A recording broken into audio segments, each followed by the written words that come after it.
Today we're going to learn how to divide a two-digit number by a one-digit number using partial quotient, and we are going to compare that to the area model. Now we've heard of partial product before. Product is the answer to a multiplication problem. We're going to do partial quotient, which is figuring out the parts of the answer to a division problem, and we're going to compare that to the area model. So for the area model, we know we set up two boxes for a two-digit number, but for partial quotient, we do the division symbol that looks like this. We're going to be dividing 74 into three different groups. We know that with our area model, we're going to do our place values. Our 3 goes on the outside, and on partial quotient, our 3 also goes on the outside. And our 74 goes in the first box over here, and it goes on the inside right here. Well, if you need your multiplication facts, go ahead and write them down or grab out a multiplication chart.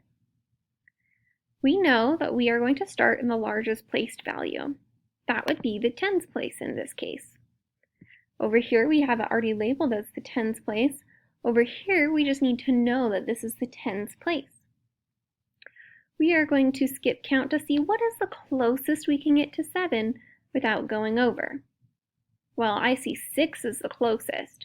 I got that by skip counting 2 times. So I'll put that right above that number. We know over here that that 2 is really worth 20 because it's in the tens place. So over here you must remember that it's in the tens place and mark it correctly with the 0 in the ones place as a placeholder. Then, just like over here, we multiply on the outside. We're going to multiply on the outside over here. So 20 times 3 is 60. With our area model, we know that we subtract.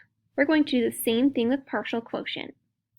When we subtract, we will get 14. And we know with area model that we need to bring that up into the next box. With partial quotient, you don't have to move the number into the next box because it's already ready for you. Now, we're going to look at the ones place. But we know that we have remainder or leftover from the tens place, so we have to use those too. So we're going to look at the number 14 and see what's the closest we can get to 14 without going over. Well, I see 12 is the closest I can get without going over. I got that by skip counting 1, 2, 3, 4 times. Now with area model, we put that right above it. For partial quotient, we're going to stack it on top of the other number that we got, but we need to make sure that we line up our place values. So the 0's in the ones place and so is the 4, so they're lined up. That way we can easily see our place values. Then our next step is to subtract. When we subtract, we get 2. Is 2 smaller than 3? Yep, then we know that we have gone as far as we can. That 2 that's left over is called our remainder, and we're going to bring it up to the top. We get our answer by looking right here, 20 plus 4, or by combining our place values over here.